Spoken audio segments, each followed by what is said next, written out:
The Ashtavakra Gita, presented by Svayam Prakash Sharma, Part 8. Part 8 consists of chapters 13 and 14. In chapter 13, Janaka talks about the supreme bliss that transcends everything. And in chapter 14, he talks about the natural dissolution of the mind. Chapter 13. Janaka says, I understand that even in the state of renunciation, where the only possession of a person is his loincloth, he cannot obtain abidance with the self. He cannot obtain abidance with the Atma. Since the Atma is unborn, abidance in the Atma cannot be obtained from something which does not spring from anything that is unborn.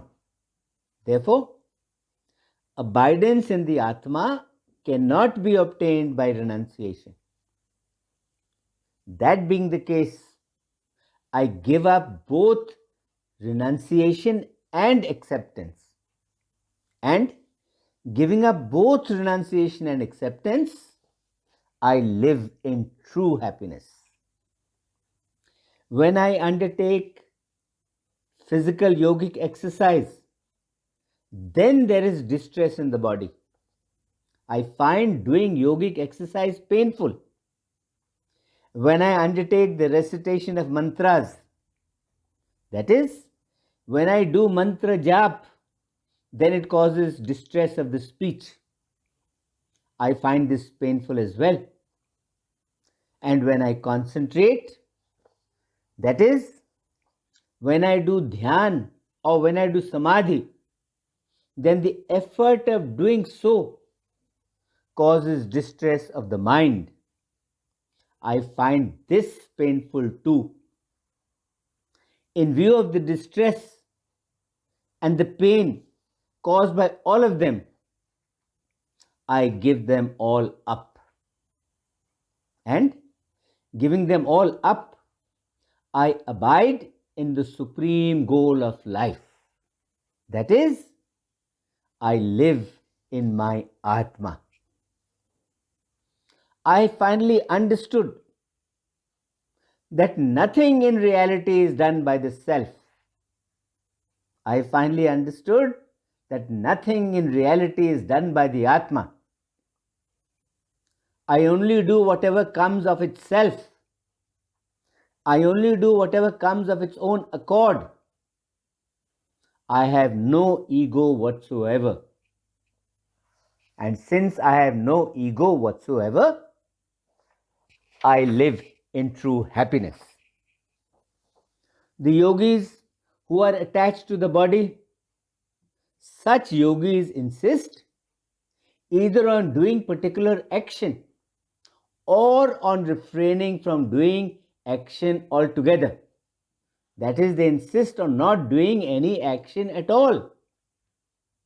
But this itself is bondage. Knowing this, I have given up the sense of both association with the body as well as dissociation from the body. And having done so, since I am no longer attached to the body, I live in true happiness. I know that neither any kind of good nor any kind of evil is associated with me in any way. Whether I am in stability, whether I am in movement, or whether I am in repose. Therefore, secure in this knowledge, I live in true happiness.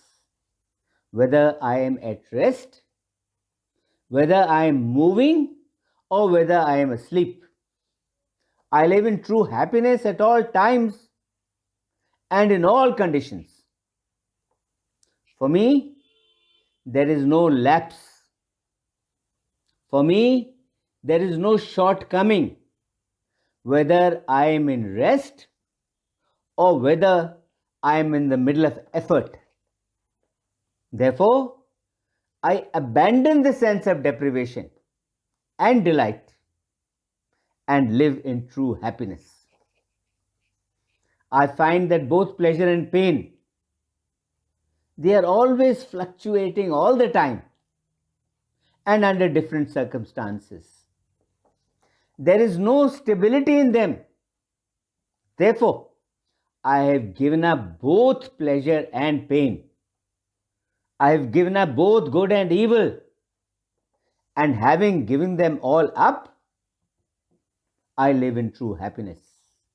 Yes, having given them all up, I live in true happiness. This concludes chapter 13 of the Ashtavakra Gita. Now we come to chapter 14, where Janaka talks about the natural dissolution of the mind. Janaka says, the wise person who is void-minded by nature, that is, the wise person whose mind is like a void that is devoid of all thoughts by nature.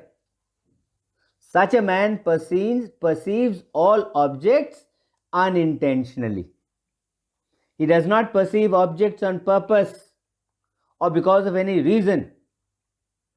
Such a one, though he is physically asleep,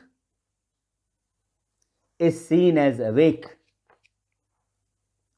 As my desires melt away, where can be my riches or wealth? Where can be my friends? Where can be my thieves who take the form of sense objects? Where can be the scriptures? And where can be wisdom for me? As my desires melt away, so do my riches, my wealth, so do my friends, so do my thieves in the form of sense objects, since now there is nothing that can be stolen. I have no need of the scriptures, nor do I have any need for wisdom. I have known the Supreme Self. I have known the Param Atma, who is the eternal person and who is the Lord. I have known that Supreme Self as the witness. Then, having known the Supreme Self as the witness, I have no desire either for bondage or for liberation, nor for that matter do I crave for salvation. The wise man is devoid of any thoughts within, inside.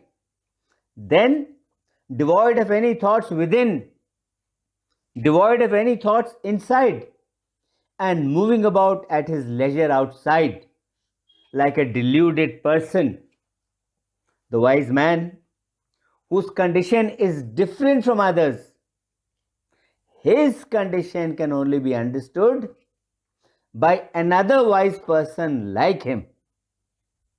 Yes, his condition can only be understood by another wise person like him.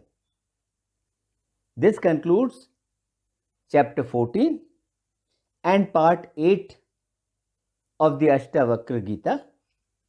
Om Shanti, Shanti, Shanti, Om.